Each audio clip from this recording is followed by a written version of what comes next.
کہ اللہ رب العزت کے پاس جو بھی عمل کیا جائے، اگر اس کا کچھ نہ کچھ تعلق مسلمانوں سے، اسلامی کوئی تاریخ سے، اسلامی کوئی دین سے، یا اسلام کی کوئی بات سے، یا کم و بیش عربی سے کچھ لکھا ہوا بھی ہو، تو پھر وہ قابل قبول ہو جائیں گی. پھر چاہے میں وہ ذکر کے معاملے میں کوئی بھی ذکر کروں، پڑھنے کے معاملے میں کوئی چیز پڑھوں، سننے کے معاملے میں کوئی چیز سنوں، عمل کرنے کے معاملے میں کوئی چیز عمل کروں، کسی چیز کی فضیلت اپنے طور سے طے کر لوں. تو لوگوں نے بہت ساری چیزوں کو یہ سوچ لیا کہ یہ عمل قابل قبول ہے، پھر اس کے فضائل بھی لکھے گئے، بنائے گئے، اور بہرحال من گڑت بہت ساری چیزیں اس کے بعد ہوتی رہی. تو ایک مومن ہونے کے ناطے، ایک مسلمان ہونے کے ناطے یہ بات ہمارے لیے جاننا ضروری ہے کہ کون سے عمل قبول ہوتے ہیں آخر. یقیناً ابھی میں اعمال کی قبولیت کی شرائط وغیرہ اسی کوئی تفصیلات نہیں رکھوں گا، چونکہ بہت کم وقت ہوتا ہے. تفصیلات کے لیے آپ جا کر، آج کل کتابیں بھی موجود ہیں آن لائن، اور خطبات بھی موجود ہیں، یا اسپیچز بھی علماء کی موجود ہے، آپ سن سکتے ہیں. لیکن میں کچھ نہ کچھ ایسی بات یا کچھ چیز پیش کرنے کی کوشش کروں گا جس سے کچھ نہ کچھ ایک اصولی بات سمجھ میں تو آئے، کون سی چیز کرنا ہے، کون سی چیز نہیں کرنا ہے. ورنہ کسی بھی دن، کسی بھی رات، کسی بھی گھڑی، کسی بھی وقت، کسی بھی چیز، کسی بھی کلمہ، کسی بھی وظیفے کو اپنے طور سے فضیلتیں دے دیتے ہیں. پھر فضیلت دینے کے بعد پھر وہ بات پہ بات چلتی چلی جاتی ہے، پھر ایک فضیلت سے دوسری فضیلت، ایک عمل سے دوسرا عمل، ایک کام سے دوسرا کام، اور پھر وہ چیز شروعات تو پتہ نہیں کیا نیت سے ہوئی تھی، لیکن وہ بہت بگڑی ہوئی شکل میں آج نظر آتی ہے. تو لہٰذا ایک مومن ہونے کے ناطے یہ بہت ضروری ہے، مسلمان ہونے کے ناطے میرے اور آپ کے لیے، مرد اور خواتین کے لیے، کہ ہم لوگ یہ چیز کو جان لیں کہ کون سے عمل کرنا ہے، کون سے عمل نہیں کرنا ہے. اب سوال یہ کیا اللہ رب العزت ہر عمل کو قبول کرتا ہے؟ مثال کے طور پر میں کچھ بھی کروں تو کیا یہ قابل قبول ہے اللہ کے پاس؟ تو کوئی انسان اچھے کام کر رہا ہے، کوئی انسان برے کام کر رہا ہے. اب سوال یہاں بھی آتا ہے کون سے کام کو اچھا بولیں گے اور کون سے کام کو برا بولیں گے؟ کیونکہ ہر آدمی اپنے ذہن سے، اپنے دماغ سے، ہر مذہب کے اندر اپنے طور طریقے ہیں، تو کیا وہ ساری چیزیں اچھے ہیں؟ ہر مذہب کا، ہر انسان کا یہ دعویٰ ہے کہ وہ جو بھی عمل دنیا میں کرتا ہے وہ اللہ سے قریب ہونے کے لیے کرتا ہے، پھر وہ اللہ کو جس بھی نام سے پکارتا ہو. سب کا یہ دعویٰ ہے کہ ہم معبود سے قریب ہونے کے لیے، گاڈ سے قریب ہونے کے لیے، ہے نا، فلاں سے قریب ہونے کے لیے کام کر رہے ہیں. تو گویا ہم تو جانتے ہیں اللہ کے علاوہ کوئی معبود نہیں ہے. تو لہٰذا ہر آدمی یہ دعویٰ کر رہا ہے، ہر مذہب یہ دعویٰ کر رہا ہے کہ اللہ سے قریب ہونے کے لیے کام کر رہا ہے، سارے عمل جو بھی کر رہے ہیں صبح سے لے کر شام تک. لیکن سوال یہ ہے کیا اللہ تعالیٰ ہر عمل کو قبول کرتا ہے؟ کیا اسی کو کسوٹی ہے، کوئی اصول ہے، کوئی طریقہ ہے؟ ہونا چاہیے نہ کچھ. دماغی یا انسانی عقل خود یہ کہتی ہے کہ ہر چیز کے لیے کوئی اصول و طریقہ ہونا چاہیے. مثال کے طور پر ایک سواری کی بس ہے تو کوئی طور طریقہ ہونا چاہیے اس میں چڑھنے اور اترنے کا. نہیں میں جو جیسا چاہوں کروں، کوئی کھڑکی میں سے چڑھ رہا ہے، کوئی دروازے میں چڑھ رہا ہے، کوئی کسی کو باہر پھینک کر چڑھ رہا ہے، کوئی جو ہے بس کے اوپر سے اس میں جو ہے سوراخ کر کے چڑھ رہا ہے، کوئی بس کو الٹی کر کے سب کو خالی کر کے چڑھ رہا ہے. سارے لوگ کہہ رہے ہیں ہمارا مقصد تو ایک ہی بس میں سوار ہونا. لیکن آپ کہیں گے سارے طریقے درست نہیں ہو سکتے، کوئی ایک ہی طریقہ درست ہے اس میں، اور وہ اصول ہوں گا جو وہ اس گاڑی کے بنانے والے نے بنایا کہ ایک طرف سے ان ہے، دوسری طرف سے آؤٹ ہے، ایک جگہ عورتوں کے بیٹھنے کا سیکشن ہے، ایک جگہ معذوروں کا، ایک جگہ عام لوگوں کا ہے نا، ایک جگہ بچوں کا ہے. تو اصول ضابط ہوتے ہیں.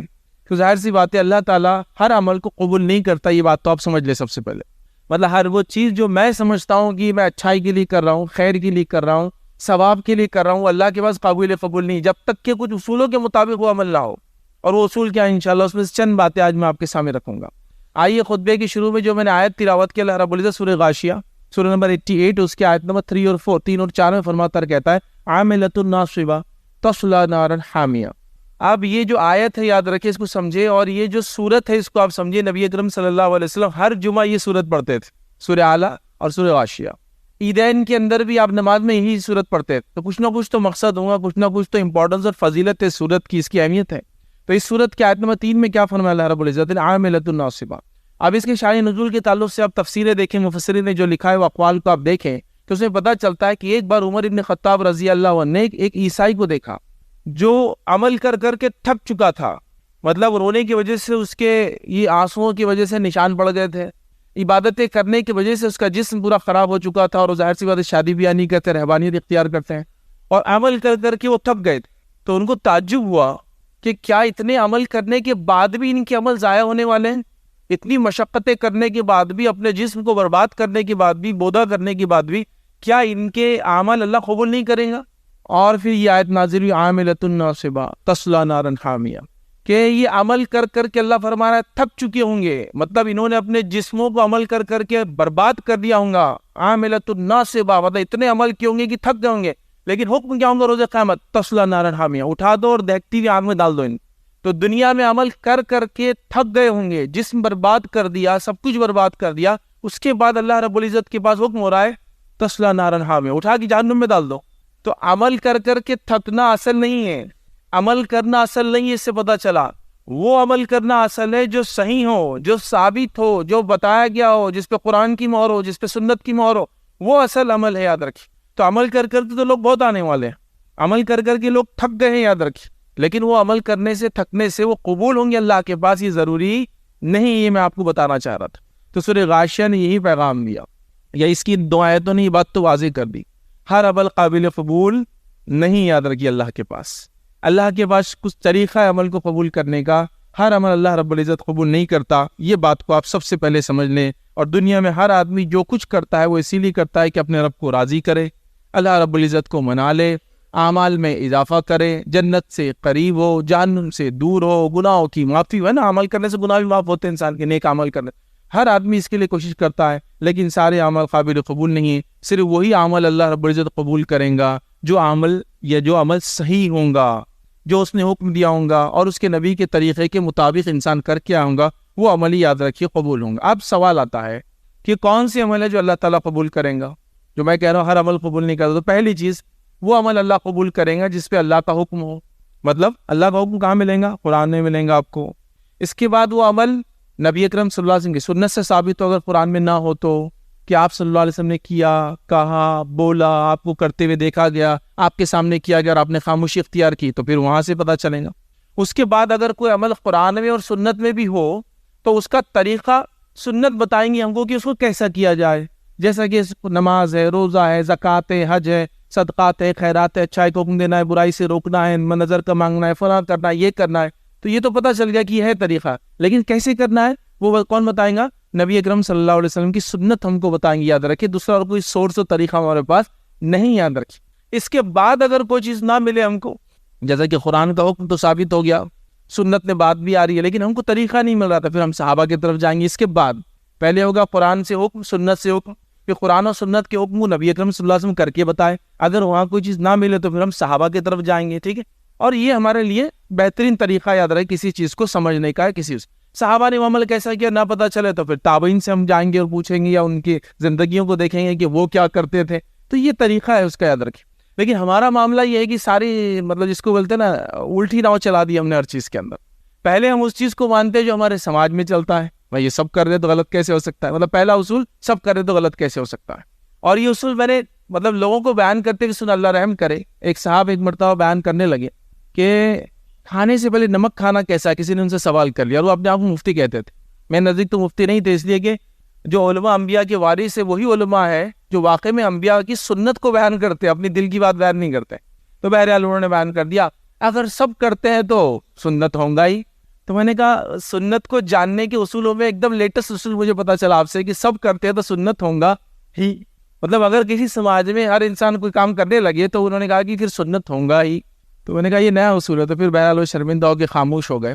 یہ کوئی اصول نہیں یاد رکھے کہ لوگ کرے تو سنت، ہم لوگوں کا اسی ہوتا ہے، پہلے ہم لوگوں کو دیکھتے ہیں، اطراف اپنا میں لوگ کیا کر رہے ہیں، تھوڑے مہذب سمجھدار لوگ کیا کر رہے ہیں، تھوڑے مالدار ایلیٹ کلاس کیا کر رہا ہے، تو ہم کو لگتا ہے بس یہ دین اور شریعت کا حصہ بن گیا، یا جس کے سر پہ ٹوپی ہو، داڑھی ہو، کرتا پاجامہ، تو یہ جو بھی کرے پھر وہ ہو گیا سنت، ہم کر سکتے ہیں، ایسا نہیں ہوتا ہے، اصولی بات ہے یاد رکھیں۔ تو اللہ کی کتاب کا حکم ہو یا نبی اکرم صلی اللہ علیہ وسلم سنت میں حکم ہو، اور نبی اکرم صلی اللہ علیہ وسلم کی سنت سے پتہ چلیں گے اللہ کے حکم پہ عمل کیسا کرنا ہے، سنت پہ عمل کیسا کرنا ہے، نہ ملے تو صحابہ کی زندگی بھی جائیں گے، صحابہ زندگی سے تابعین، اس طرح سے ہم آگے جائیں۔ ہم لوگ پورا الٹا چل رہے ہیں، پہلے سماج کو دیکھ رہے فلاں، پھر کتاب کی بات تو ایک دم آخر میں ہو رہی ہے، جب جھگڑا بہت بڑھ جا رہا ہے، کوئی بات سامنے والا سمجھا رہا ہے اور وہ سمجھ میں نہیں آ رہی سامنے والے، تو اس کے لیے علم حاصل کرتا ہوں، یہ بڑی اہم چیز یاد ہے۔ اب آئیے اعمال کی قبولیت کے لیے کیا شرائط ہے، وہ بھی تھوڑا سا ہم دیکھ لیتے ہیں، مختصر بالکل۔ اعمال کی قبولیت کی جو پہلی شرط ہے یاد رکھیں، انسان ایمان والا ہو۔ کوئی بھی عمل کے قبول ہونے کے لیے فرسٹ کنڈیشن ہے کہ انسان ایمان والا ہو۔ اگر انسان ایمان والا نہ ہو، نماز پڑھے تو اس کو کوئی فائدہ نہیں، ایمان والا نہ ہو، روزے رکھے تو کوئی فائدہ نہیں، ایمان والا نہ ہو، صدقات کرے کوئی فائدہ نہیں، ایمان والا نہ ہو، اور انسانیت کی بھلے کی کئی کام کرے، ہاں اس سے اس کا جہنم کا عذاب ہلکا ہوگا، لیکن وہ جنت میں نہیں جائیں گے اس کی وجہ سے۔ تو پہلی شرط ہے ایمان لائے عمل کے قبول ہونے کے لیے۔ دوسری کنڈیشن یاد رکھیں، عمل کی قبولیت کے لیے وہ صحیح نیت ہو عمل کرنے کے لیے، انسان اچھی نیت سے عمل کو شروع کرے، ورنہ بہت سارے لوگ بہت سارے اعمال کرتے ہیں لیکن نیت اچھی نہیں ہوتی، اس معاملے میں یاد رکھیں نتیجتاً اعمال قبول نہیں ہوتے۔ جیسا مثال کے طور پر میں کوئی چیز کو چراؤں اور پھر دوسروں کو دوں اس نیت سے کہ یہ میں لوگوں کی مدد کرنے کو کہہ رہا، تو آپ کہیں گے عمل اچھا نہیں نا، چوری کر کے آپ دے رہے ہیں، خالی اچھی نیت سے فائدہ تو ہونے والا نہیں، چونکہ عمل بھی ضروری ہے، نیت کا ہونا بھی ضروری ہے، اس لیے کہ پھر نیت نہ اور عمل کرے انسان وہ بھی درست نہیں، بے نیتی یا بدنیتی جسو کہتے ہیں، تو نیت بھی ہونا ضروری. اور تیسری چیز یاد رکھی، وہ عمل کتاب و سنت کے مطابق ہو. یا اگر ایک ایمان والا ہے تو اس کے لیے یوں کہہ سکتے کہ پہلی چیز وہ اللہ کا حکم ہو عمل، انسان جو ہے خالص نیت کے ساتھ کرے، اچھی نیت کے ساتھ کرے اور نبی کے طریقے پہ کرے. یہ بھی کہہ سکتے ہیں، علماء نے الگ الگ 3 شرائط جو اعمال کی قبولیت کے لکھی ہوئی ہے. لیکن یہ موٹی بات یہ ہے کہ ایمان والا ہو، نیت صحیح ہو، اور تیسری چیز ہے کتاب اور سنت کے مطابق وہ عمل ہو، تو ہی اللہ کے نزدیک وہ عمل قابل قبول ہے. یاد رکھ، اس بات کو ہم سمجھ لیں، یاد رکھ، کتاب و سنت کے مطابق ہونا چاہیے. اب آئیے آگے بڑھتے ہیں. اب ہم جو بھی کام اپنے زندگی میں کریں ہم چیک کر لیں کیا ہمیں ایسا کر رہے ہیں، کیا وہ اللہ کا حکم ہے، کیا نبی اکرم صلی اللہ علیہ وسلم کا حکم ہے، کیا نبی اکرم صلی اللہ علیہ وسلم میں کوئی چیز ثابت ہے، کیا صحابہ نے وہ عمل کیا. وہ چیز ہم کو دیکھنا بے حد ضروری. یاد رکھیے، ورنہ اگر کوئی چیز ثابت نہ ہوئی، ہم ساری زندگی کیوں نہ کرتے چلے جائیں، وہ اللہ کے پاس روز قیامت قابل قبول نہیں ہوں گی، اور وہ اٹھا کر اعمال منہ پر واپس پھینک دی جائیں گے. اور یہ کتنی شرمندگی کی بات ہوگی کہ انسان کے لیے کہ دنیا میں عمل کیا لیکن جانچا نہیں کہ عمل درست ہے نہیں، اور آخرت میں چلا گیا اللہ کے پاس اور اس کو اجر و ثواب اس کا نہ ملے. یاد رکھ، تو بڑی ڈینجرس بات ہے. یاد رکھیے، تو لہٰذا ہم کو عمل ثابت ہے نہیں، وہ جاننا ہے. یاد رکھیے، اور جاننے کے بعد یاد رکھیے اس کے مطابق ہم کو کام کرنا ہے. اب آئیے، ہم لوگوں کا جو معاملہ ہے، یہ جو چیزیں میں دیکھ رہا ہوں ماحول میں، انشاءاللہ عزیز، ہر سال، ہر مہینے، ہر ہفتے، ہر دن مسلمانوں کے پاس کوئی نہ کوئی ایسی چیز اس کو ثواب کے طور پہ کیا جا رہا ہے، اور پھر اس کے لیے من گھڑت باتیں بیان کی جا رہی ہے، اس کے فضائل بیان کی جا رہے ہیں. یقیناً اب ایسا سال کے اندر کئی رسومات مسلمان کرتے ہیں اور کئی باتیں ہوتی ہے. ہمارے پاس اتنے جمعے تو نہیں ہے کہ ہر جمعے میں ہم ہر بار اس کا رد کرتے رہے. اصولی بات بتا دی جائیں گی، کنڈیشنل چیزوں کو آپ فٹ کر لیں اور جان لیں وہ صحیح ہے غلط ہے. کیونکہ ہر بار کسی کو بتانا ہے کہ یہ پتھر ایسا ہے، یہ سڑک ویسی، اس سے اچھا اصول بتا دے کہ کون سا پتھر اچھا ہے، کون سی سڑک اچھی ہے، کس کو دیکھا جائے، کس کو نہ دیکھا جائے. کیونکہ ہر بار بولتے رہیں گے تو ایسا ہو جائیں گے کہ پورے مہینے کے جو ہے سال بھر کے جمعے اسی میں چل جائیں گے کہ اب یہ مہینہ آ رہا ہے اس میں غلط ہے، اب وہ مہینہ آ رہا ہے اس میں غلط ہے. کہاں تک بتائیں گے بھائی؟ اصولی بات سیکھ لو کہ کون سی چیز صحیح ہے اور کون سی غلط ہے. اب اصول سے دیکھو اور اس کو جس کو کہیں گے سمجھ لو، ورنہ ہر بار کون آگے سمجھائیں گا کہ فلاں لفظ کے یہ چیز غلط ہے، یہ چیز. جیسا مثال میں دے رہا ہوں، A+B=C ہوتے ہیں نا میتھس کے جو بچے وہ جانتے ہیں کہ الف جمع با = جیم، سمجھ لیجیے ایک اصول ہے. اب الف اور با کچھ بھی ہو سکتا ہے، اے اور بی کچھ 2+2 A2 ہے B2 ہے = کیا ہوگا آنسر 4 آ جائے گا. تو میں اصولی بات کر رہا ہوں. اب ہر بار 2 3 جمع 3 3 جمع 4 نہیں بتانے کی ضرورت ہے، اور سمجھ A+B=C. اصولی بات سیکھ لیجیے تو پھر آپ ہر رسوم، ہر بات کو، ہر بدعت کو، ہر خرافات کو، ہر چیز اس میں ڈال لیں. اب امت مسلم کا حال یہ کہ دن کے اعتبار سے انہوں نے من گھڑت باتیں بنا لی، مہینے کے اعتبار سے من گھڑت باتیں بنا لی، سال کے اعتبار سے من گھڑت باتیں بنا لی، اور کئی چیزیں ایسی جو قرآن میں ثابت نہیں، سنت میں ثابت نہیں. اگر ثابت ہے تو ویسی ثابت نہیں جیسے ہم اس کو سمجھ رہے ہیں، مطلب ویسی ثابت نہیں. جیسا مثال کے طور پر ایک صاحب ایک مرتبہ اور کہا کہ قرآن میں دلوں کی بیماری کا کوئی علاج ہے، کا وال میرا خراب ہو گیا. بولا ایسا تو کوئی نہیں ہے. بولے ہے قرآن کی آیت، انہوں نے کچھ تو وال لفظ لا لیا عربی کا اٹھا کے. اب وہ وال کی بات ہو رہی، یہ کون سا پتہ نہیں، اللہ رحم کرے بھائی، لیکن لا لیا انہوں نے اس. تو اس طرح سے ایسا نہیں آتا کہ ثابت ہونا ایک الگ چیز ہوتی ہے، ٹھیک ہے، تو اس کو ہم سمجھے. تو آئیے، ہمارے پاس جو ہے اس مہینے کے اعتبار سے ایک رات اب تھوڑے دن بعد منائی جائیں گی، جس رات کو لوگ بڑے دھوم دھام سے مناتے ہیں. 27 رجب ہوتی ہے، اس کو معراج کی رات کہتے ہیں. تو معراج کی رات یاد رکھیے، یہ واقعہ ہوا لیکن اس کو منانا نہیں. واقعہ ہوا، جیسا مثال فتح مکہ ہوئی، اس کو مناتا ہے. جنگ بدر ہوئی، اس کو مناتا ہے. صلح حدیبیہ ہوئی، اس کو مناتا ہے. اس سے کوئی ایسا پروگرام نہیں ہوتا نا کہ حدیبیہ کا دن ہے، ہاں چلو منائیں گے، تمہاری طرف سے تھوڑے لوگ آئیں گے، ہم تھوڑے آئیں گے، جمع ہوں گے، ایک معاہدہ کریں گے. کچھ بھی نہیں ہوتا ہے نا. تو یہ چیزیں ہوئی، لیکن ہوئی کا معنی منانا نہیں ہے.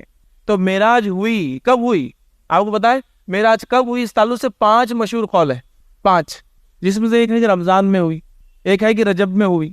تو 5 قول ہے، یاد رکھیے. اگر یہ رات واقعی میں فضیلت کے حامل ہوتی، منانے کے حامل ہوتی، تو 5 قول نہیں ہوتے، ایک ہی قول موجود ہوتا کہ اس رات ہوئی. نبی اکرم صلی اللہ علیہ وسلم معراج ہونے کے بعد کتنے دن حیات رہے بتائیے آپ؟ 10 سال کی تقریباً آپ حیات رہے، چونکہ 13 سال مکی زندگی اور آخر میں یہ ہوا، تو 10 سال حیات رہے. چونکہ نماز اس میں ملی، اس سے علماء لکھتے ہیں آخر وقت میں، ہجرت سے پہلے کبھی تو بھی.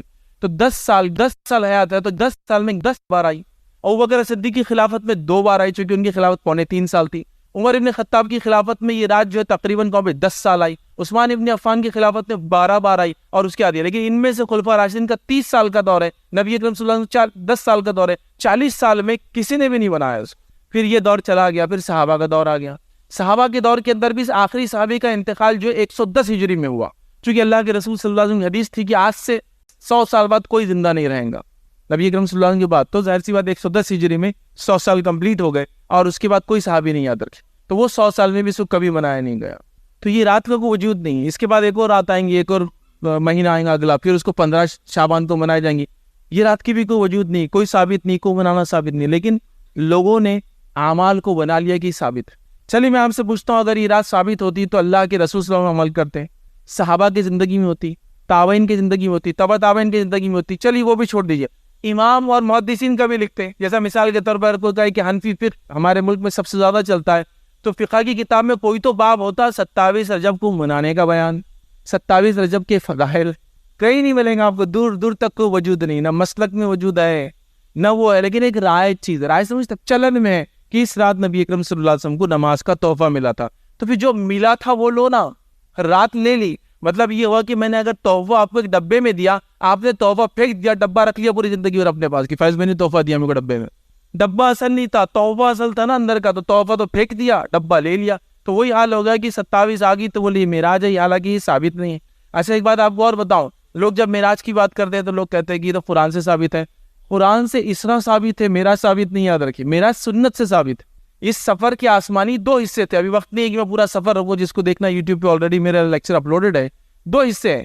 پہلا سفر مسجد حرم سے لے کر مسجد اقصی، اس کو کہتے ہیں اسراء، اور مسجد اقصی سے لے کر آسمان کے سفر کہتے ہیں معراج، الاسراء والمعراج.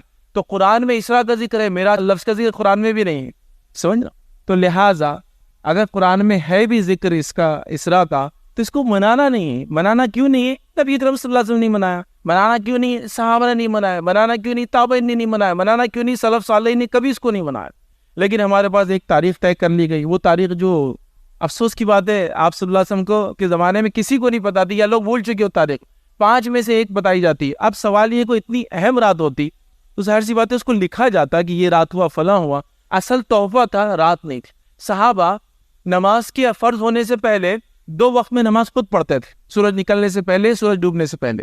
عصر اور فجر سمجھ لی ایک طرح سے، خود پڑھتے تھے. اتنا شوق تھا. کیوں شوق تھا؟ وہ یہ کہتے تھے کہ اللہ رب العزت نے اتنی عظیم نعمت دی اور اتنے بری کفر سے اور برائی سے نکالا، لہذا اللہ کے شکر میں کچھ تو کریں. تو وہ اپنی طرف سے نفل نمازیں پڑھتے تھے. معلوم ہو کئی صحابہ نفل نماز پڑھتے پڑھتے ہی پکڑے گئے. نبی اکرم صلی اللہ علیہ وسلم کے بارے میں جو پہلی بار پتا چلا لوگوں کو کہ آپ کچھ بات نہیں کر رہے، وہ یہی تھا کہ آپ کو نماز پڑھتے ہوئے کسی نے دیکھ لیا تھا. وہ نفل تھی. تو وہ چاہ رہے تھے کہ ان کا رب ان کے اوپر کوئی چیز فرض کرے تاکہ وہ شکر بجا لائے. تو نماز اللہ نے فرض کر دی. اب مسئلہ ہمارے ساتھ یہ ہوا کہ ہم نے اس کی فرض ہونے کی تاریخ کو بھی بنا لیا، پھر ایک رات بھی جاگ لی اور اس کے اندر کچھ نمازیں پڑھ لی، اور پھر سال بھر تحفہ غائب. تو میں نے اس لیے کہا کہ آپ نے ڈبہ لے لیا ہم نے اور تحفہ ختم کر دیا. نماز تو غائب ہو گئی. 5 وقت روز پڑھنے کا تحفہ تھا، یہ سال میں ایک بار نہیں. تو گویا ہم نے ایک رات کو پکڑ لیا اور اس کو ہم نے منانا بھی بہرحال شروع کر دیا. حالانکہ کئی چیزیں دین اور اسلام میں ہوئی، لیکن ہونے کا مقصد اس کو منانا نہیں. یہ اصولی بات کو بہرحال آپ سمجھ لیں، یاد رکھیے. تو نماز کا تحفہ ملا تو نماز پڑھی، لیکن نماز کا تحفہ ملا وہ کہ رات منانے کی دلیل نہیں ملتی. اس لیے کہ میں نے آپ کو نبی اکرم صلی اللہ علیہ وسلم کی زندگی کے 10 سال، خلفاء راشدین کے 30 سال اور آخری صحابی کی وفات 110 ہجری میں ہوتی ہے، ان 110 سالوں تک کسی نے اس رات کو نہیں منایا. اب یہ کب شروع ہوئی، چلن ہوئی؟ میں سمجھتا ہوں بعد کے لوگ آئے جن کو ایسا لگا کہ باقی ساری نمازیں تو اپنے سے 5 وقتہ ہونے والی ہے نہیں، تو کیوں نہ ایک شارٹ کٹ نکال لیا جائے. جس دن تحفہ ملا اس دن اتنا اپن بجو، اتنی باتیں کرو، اتنے فضائل بیان کرو کہ بعد میں سال بھر لوگ پوچھے نا اپنے سے کہ نماز کا کیا ہوا. مطلب اگر کود کے کہہ رہا ہوں نماز فرض ہے، نماز جو نہیں پڑھتا فلاں ہے، نماز ایسی نماز ویسی، تو کوئی بولیں گے یار کیا آدمی زبردست نماز کی کتنی بات کرتا. اب باقی سال بھر تو اپنے کو پڑھا نہیں، تو کم از کم ایک دن تو بولنا چاہیے نا. جیسا وہ لوگ جو ماں باپ کی خدمت نہیں کرنا چاہتے، انہوں نے ایک اچھا طریقہ نکالا. سال میں ایک بار ماں باپ کی خدمت کرتے ہیں، اور اس کو کیا بولتے ہیں نا ہم کو؟ مدرس ڈے اینڈ فادرس ڈے. پورا سال ماں باپ کے پاس نہیں جاتے، بوڑھا گھر میں ڈال دیتے ہیں، اور ایک دن جاتے ہیں، ان کو کھلاتے ہیں پلاتے ہیں 2-3 وقت کا کھانا، پھر ساتھ میں فوٹو کھینچتے ہیں، پھر فیس بک وغیرہ میں اپڈیٹ کرتے ہیں کہ آج باپ کے ساتھ تھا، آج ماں کے ساتھ تھا، فلاں تھا، آج بوڑھا گھر میں تھا. پھر سال بھر ان کو ماں باپ کو دیکھنا ہے نا کچھ کرنا ہے. ہاں خرچ وغیرہ بھیج دیتے ہیں، یا کبھی حکومتیں سنبھال لیتی ہے. ویسٹرن کنٹریز میں بوڑھوں کو گھر پہ نہیں رکھتے، یاد رکھیں. تو ویسا ہم نے کر لیا. نماز اصل تھی، اس کو سال بھر پڑھنا تھا، ہر روز 5 وقت فرض پڑھنا تھا. نبی اکرم صلی اللہ علیہ وسلم 5 فرائض کے علاوہ بھی جو آپ کئی نمازیں پڑھتے تھے، اب کتنی گنا، رات سے لے کر صبح تک. اور موقع سے سورج گرہن ہے تو اس کی نماز ہے، تہجد کی نماز ہے، ہاں اس کے صلاۃ الضحیٰ جس کو اب 4 ثوابین اور جو اشراق کہتے ہیں، اس کے علاوہ بارش نہ ہو تو آپ نماز پڑھتے تھے. اس کے علاوہ مدد کے لیے اللہ سے نماز پڑھتے تھے. بس نماز تو اتنی ہے جس کی کوئی انتہا نہیں یاد رکھی. تو وہ سب چھوڑ دیا اور ایک دن کو ہم نے پکڑ لیا. تو اب سوال یہ آیا کہ کیا ایسی رات، ایسا دن، ایسی گھڑی کسی کی فضیلت جو ثابت نہیں، منانا کیسا ہے؟ تو یاد رکھیے منانا بدعت ہے. بدعت سمجھتے ہیں؟ بدعت وہ چیز ہے جس کا دین میں کوئی اصل یا اس کی کوئی بنیاد نہیں ہوتی ہے. ہم اپنے دل سے اس چیز کو بنا لیتے ہیں. کوئی کہیں گا بات یہ چیز تو ہوئی نا، معراج میں تحفہ ملا. ہاں ملا، کون انکار کر سکتا ہے؟ لیکن سوال یہ تحفہ ملنا اس کو منانے کی دلیل کہاں ہوئی؟ ورنہ پھر روزہ جب ملا تو اس کا بھی ایک منا لو کوئی دن. روزہ جب سے فرض ہوا کہ باب روزے کا دن جیسا نماز کا تحفہ تو روزے کا تحفہ. پھر حج جب سے شروع ہوا تو حج کا تحفہ. نہیں کرتے نا بس. تو پھر اس کو کیوں کرتے ہیں؟ تو لوگوں نے چیزوں کو بنا لیا اور شارٹ کٹس نکال دیے. اب بہرحال پھر ایک راستہ نکلا تو پھر کئی راستے بنے. اب میں آپ کو کیا بتاؤں. پھر مغرب کے بعد کیا کرنا ہے وہ عمل بھی آ گئے، جو کہ رات ہی ثابت نہیں ہے لیکن عمل ثابت ہو گئے. عشاء کے بعد کیا کرنا ثابت ہو گیا. پھر رات کی کون سی گھڑی میں کیا کرنا ہے بتا دیا لوگوں نے. اس کے بعد پھر ایک سے ایک عمل آئے کہ 100 رکعت پڑھ لی تو فلاں، 20 رکعت پڑھ لی تو فلاں، ہر رکعت میں سورہ فاتحہ کے بعد 11 بار سورہ اخلاص پڑھ لی تو فلاں، اور اتنی رکعت پڑھے تو مغفرت. پھر اس کے بعد ایک اور نماز اس میں ایڈ ہو گئی راتوں میں جو لوگ پڑھتے ہیں عام طور سے، خاص طور سے اس رات میں، وہ ہو گیا قضائے عمری کی نماز. 2 رکعت فجر کی بولے پورے سال بھر کی کمپلیٹ، قضائے عمری پورے عمر کی قضا کمپلیٹ. اس کے بعد 4 رکعت پڑھ لی. اگر اتنا آسان ہوتا سبحان اللہ تو صحابہ کو کیوں تکلیفیں اٹھانا پڑتی نماز کے لیے؟ کیوں پکڑے جاتے ہو نماز پڑھتے ہوئے؟ کیوں نبی اکرم صلی اللہ علیہ وسلم آخر وقت تک نماز پڑھتے ہیں؟ یہ کہہ دیتے امت یہ تو میں نبی ہوں، میں پڑھتا ہوں، لیکن تم لوگوں کے لیے سہولت ہے، قضائے عمری ایک نماز ہے، فلاں رات آتی ہے، تم لوگ اس میں ادا کر لیا کرو. بس 17 رکعتیں پڑھنا ہے، 2 فجر کی، 4 ظہر کی، 4 عصر کی، 3 مغرب کی، 4 عشاء کی، اور قضائے عمری کے نام سے پڑھ لو، ہو گیا تمہارا بیڑا پار. سبحان اللہ. ایسا نہیں یاد رکھیں. نبی اکرم صلی اللہ علیہ وسلم اپنے آخر وقت تک نماز پڑھتے رہے، حتیٰ کہ آپ جس مرض میں تھے جس کے بعد آپ کی وفات ہوگی، اس مرض کے اندر بھی آپ اٹھتے، کبھی آپ کو بے ہوشی تاری ہوتی، پوچھتے کیا لوگوں نے نماز پڑھ لی؟ تو کہا تھا نہیں پڑھی، آپ کا انتظار کر رہے. تو پھر آپ غسل کرتے پھر بے ہوش ہو جاتی، آخر وقت تک نماز پڑھ رہے ہیں، اور امت کہہ رہی ہے کہ اس کو ایک دن پڑھنا کافی ہے. لوگوں نے، امت نے دن بنا لیے، رات بنا لیے. تو میں گزارش کروں گا، ہم نے اصولی بات دیکھ لی، قرآن سنت صحابہ کے عمل میں ہے کہ یہ سب چیز نہیں ہے، تو پھر اس کو کیسے ہم دین کا حصہ مان سکتے ہیں؟ کیسے اس پہ عمل کر سکتے ہیں؟ اب لوگوں کے پھر سوالات تو اتنے ہیں، پہلے جو لوگوں نے کیا غلط تھے کیا؟ ہم پہلے اور بات کی بات ہی نہیں کر رہے. میں کہہ رہا ہوں اب تک غلط اکاؤنٹ میں پیسہ ڈپازٹ ہو رہا تھا، ابھی صحیح اکاؤنٹ بتا دیا میں نے آپ کو. آپ مجھ سے پچھلا مت پوچھو وہ غلط تھا یا صحیح تھا. جو ہوا وہ ہوا. دعا کیجئے، مغفرت کی دعا کیجئے، جنہوں نے کیا معافی مانگ لیجئے، لیکن اگلے کی کوئی دلیل نہیں ہے کہ جو پچھلا کیا تھا غلط تھا، نہیں تھا، تو پھر اس کو غلط نہیں ثابت کرے تو اگلا ہم نہیں کریں گے. جو ہوا ہوا ہو. اب آپ کو بات سمجھ میں آ گئی، ہم کو کرنا ہے. اسی طرح یہ مہینہ ہے، اگلا مہینہ ہے، پھر اس کے بعد رمضان کے بعد اور دن آئیں گے، پھر اس میں فلاں ہوں گا. مطلب ہر دن، ہر رات، ہر روز، مطلب میں ایک لسٹ بنا لوں، اسی کوئی انتہا نہیں ہوں گی. اسی مہینے میں 22 رجب گزری، اس کو لوگوں نے ایک تہوار عید بنا لیا. 27 رجب کو ایک تہوار ہے، 15 شعبان کو ایک منائیں گے. اس کے بعد رمضان ختم ہوگا تو اس کی عید تو ثابت ہے، اس کی ایک باسی عید بھی منائی جاتی ہے، پھر اس کے شربوزی عید منائی جاتی ہے. کہاں سے لائی سب 6 روزوں کی عید بولے؟ پھر وہ عید منا لی. اس کے بعد فلاں دن آ گیا، اس میں یہ کر لیا، فلاں رات آ گئی، اس میں یہ کر لیا، فلاں موسم آ گیا، یہ کر لیا، محرم آ گیا تو فلاں. کئی اصول ہم نے بنا لیا. اب میں آپ کو کہوں گا، گزارش کروں گا، میں پڑھو، دیکھو، سمجھنے کی کوشش کرو کیا یہ واقعی میں نبی اکرم صلی اللہ علیہ وسلم نے کیا. صحابہ کا تو یہ حال تھا، نبی اکرم صلی اللہ علیہ وسلم کی اتنی باتیں نوٹ کی، ایسی ایسی چیزوں کو لکھا اور ایک دوسرے کو بیان کیا کہ آپ سوچ بھی نہیں سکتے. میں آپ کو خالی وہ تو عبداللہ ابن عمر رضی اللہ عنہ کے تعلق سے آتا ہے کہ ایک مرتبہ حج کے لیے نکلے تو تابعین ان کے ساتھ چلے کہ انہوں نے اللہ کے رسول کے ساتھ حج کیا تھا، چلو دیکھتے ہیں حج کیا ہے، کیسے کیا جاتا ہے. ایک مقام پر گئے اور وہاں طہارت کو جیسے بیٹھتے ویسے بیٹھا اور کھڑے ہو گئے. لوگوں نے کہا کہ آپ یہاں کیوں رکے؟ ہم کو لگا آپ عصر کی نماز پڑھیں گے. تو کہا نہیں، اللہ کے رسول صلی اللہ علیہ وسلم عصر کی نماز تو وہاں پڑھی تھی. تو کہا یہاں کیوں رکے اور یہ کیا کیا آپ نے؟ پیشاب بھی نہیں کیا، خالی بیٹھ کے اٹھے. کہا میں نے اللہ کے رسول صلی اللہ علیہ وسلم حج کیا تھا، اللہ کے رسول صلی اللہ علیہ وسلم یہاں آ کر طہارت کو بیٹھے تھے، مجھے تو پیشاب نہیں آیا تھا لیکن میں یہاں بیٹھوں گا. کیسے ختم بختم چل رہے تھے وہ، ایسا ریت میں ایک آدمی آگے چلا تو بچہ ڈالتا نا بیچ میں پیر، ویسا چل رہے تھے. پیشاب نہیں آیا پھر میں بیٹھ کے اٹھوں گا. ایک جب مقام پر گئے، اونٹنی کو پورا گول گھما دیا 180 ڈگری، پھر گھما کے پھر یوں کر لیا 360، مطلب سیدھا جا رہی تھی، پورا گول گھوم کے پھر ادھر کر لیا. لوگوں نے کہا یہ کیا ہے؟ تو کہا اللہ کے رسول صلی اللہ علیہ وسلم کی اونٹنی چکر کھائی تھی، اونٹنی نے غش کھا گئی تھی. جانور بھی چکر کھاتا ہے تو ایسا غش کھائی تھی، گول گھوم کے بیٹھ گئی تھی، پھر کھڑے ہوئی گول گھوم کے پھر سیدھا چلی. تو کہا میں بھی اپنی اونٹنی کو یہاں چکر کھلاؤں گا گول. آپ سمجھ رہے؟ مطلب اتنا فالو کیا نبی اکرم صلی اللہ علیہ وسلم کو جس کی کوئی انتہا نہیں تھی کہ وہ چیز اونٹنی کو ہو بھی نہیں تو کروایا جا رہا ہے. نبی اکرم صلی اللہ علیہ وسلم جہاں خطبہ دیتے وہاں ایک جھاڑ تھا، جس جھاڑ کی وجہ سے اللہ کے رسول سر نیچے کرتے تھے، اس کی ٹہنی تھی نا وہاں، تو سر نیچے کرتے تھے. تو آپ کو پتا ہے وہ جھاڑ کٹ گیا تھا، تب بھی صحابہ وہاں سے جاتے تو اپنا سر کو تھوڑا نیچے کر کے جاتے تھے. کیوں؟ نبی نے کیا تھا نا ویسا کام. اب جھاڑ تو نہیں ہے وہاں, لیکن نبی نے کیا تھا. عبداللہ ابن جو ہے مسعود رضی اللہ عنہ جمعے کے خطبے میں آتے ہیں, نبی اکرم صلی اللہ علیہ وسلم کہتے ہیں وہ جو شخص جو کھڑا ہے بیٹھ جا. وہ مسجد کے اندر آتے ہیں تو وہاں جوتے چپلے جا رہتی ہیں اور وہاں سنتے اور وہیں بیٹھ جاتے ہیں. نماز کے بعد اللہ کے رسول کہتے ہیں عبداللہ ہم نے تم سے تو نہیں کہا تھا کہ وہ شخص جو کھڑا ہے بیٹھ جا, وہ کوئی بیچ میں خطبے میں کھڑا تھا. تو کہا اللہ کے رسول ہم کو کیا معلوم آپ نے کس سے کہا, ہمارے کانوں میں آواز آئی کہ اللہ کے رسول کہہ رہے ہیں وہ جو شخص کھڑا ہے بیٹھ جا, میں بیٹھ گیا بس, آگے کچھ بھی نہیں. اب آپ بیٹھنے کہا, میں نے کان میں سنا آپ کی آواز کیا ہے وہ شخص جو کھڑا ہے بیٹھ جا, ہم کو کیا معلوم آپ کس سے کہہ رہے ہیں بیٹھ جا, مجھے سنے ہیں میں بیٹھ گیا. تو یہ صحابہ کا حال تھا. تو کیا وہ صحابہ نے اتنی بڑی بڑی راتیں اور دن اور فضائل مس کر دی ہوں گے, چھوڑ دی ہوں گے؟ کبھی نہیں. انہوں نے کوئی ایک چیز بھی ایسی تھی جو نیکی کی کبھی نہ کی ہو, جو اللہ کے رسول سے دیکھی ہو, ہر چیز کی انہوں نے. تو لہٰذا اب یہ سوچنے کی ضرورت نہیں کہ ہم لوگ کوئی نئی چیز ڈھونڈ کے لا سکتے ہیں. دین اور شریعت مکمل ہو گئی, تو لہٰذا اب کوئی بھی کام دل سے نہیں کرنا ہے. کتاب اللہ, سنت رسول اللہ, صحابہ کا عمل, اس میں دیکھنا ہے. اگر ملے تو ٹھیک, ورنہ چھوڑ دیجئے. چاہے کتنے سالوں سے کر رہے ہو, کتنے زمانے سے ہو رہا ہو, کتنے لوگ کر رہے ہو, اس سے کچھ نہیں ہوتا. اب کچھ لوگوں نے ایک بات بیان کی, اس سے بات ختم کروں گا. نہیں بھائی, اسی بہانے سے لوگ نماز پڑھ لیتے ہیں. سبحان اللہ. اگر ہم کو دین پہ عمل بہانوں سے ہی کرانا ہے تو بس پھر تو معاملہ انسان کا بڑے غرف ہونے والا ہے. بہانوں سے, اسی بہانے نماز پڑھ لیں گے تو پھر 2 راتیں کیوں, ایسا ہر مہینے ایک رات بنا لو, پھر بہانے سے لوگ نمازیں پڑھتے رہیں گے.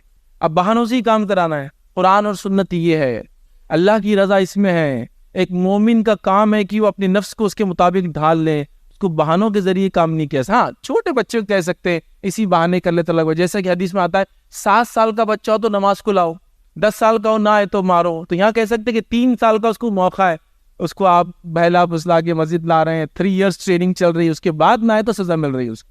تو یہ ایک الگ بات ہے. لیکن ایک باشعور بالغ مسلمان کو آپ بہانے تلاش کرنے کی بات کریں گے تو پھر تو معاملہ یہ ہو جائیں گے کہ ہر چیز بہانوں کے نام پہ ہوں گی اور ہر چیز حکمت کے نام پہ چھوڑ دی جائیں گی. حکمت سے ہم نہیں بتاتے یہ چیز, اسی بہانے تو لوگ آ جاتے ہیں, نماز پڑھ لیتے ہیں. تو کیا ہم یہی چاہتے ہیں کہ ایک دن ہی لوگ نماز پڑھے آ کر, ایک ہی دن؟ دین پھر ایسی تبدیل ہوتا ہے.